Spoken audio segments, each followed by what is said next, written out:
Hello, I'm Joey Truman.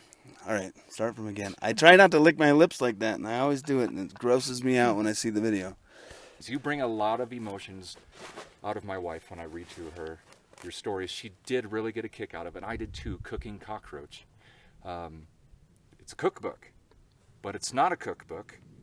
But as I was reading it, I was realizing that you had some times in your life where you didn't really have accessibility to food, and you seem to make light of it in this book.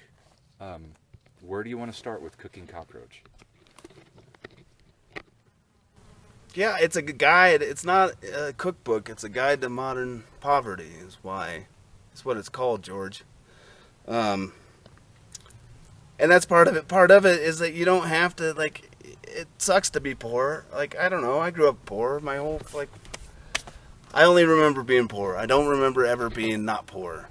And it, and then you become an adult and you're still poor, and you're just like always poor, and no matter what. And this is like kind of the whole point of Donkey is like the being stuck in the working class and what it feels like. And there are moments if you want to be an artist and also somehow live in America and also be from a place like Wyoming where everything's fucking bootstraps, that like you're gonna be poor. You're not gonna get help. It's not like some European country where they like you can get a grant or whatever. The government will pay your bills for you, and you're literally gonna be a starving artist. And so to choose to do that is gonna be a lot of work. But I don't know. You should embrace it if you're willing to do it.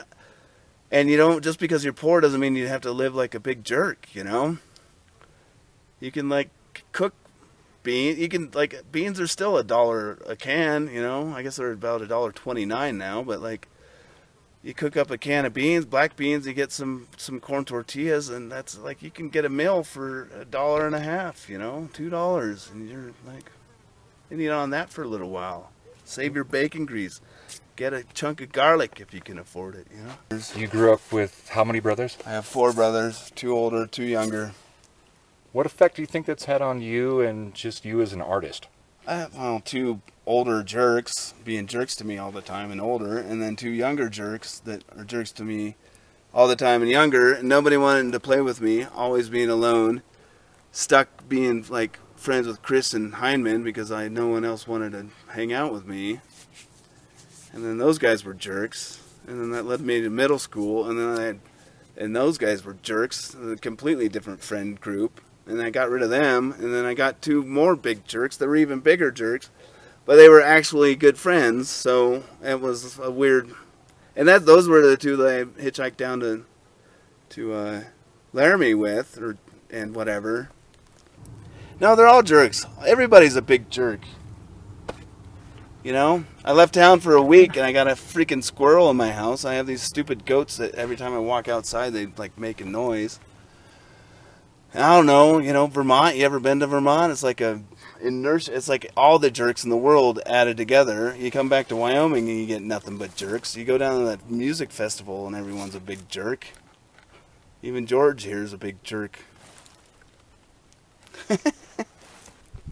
You look good, by the way. You're looking good. Do you think you're a big jerk? Oh, I know I'm a big jerk, and I'm a loud jerk, but I'm also a hilarious dude, so I get away with it.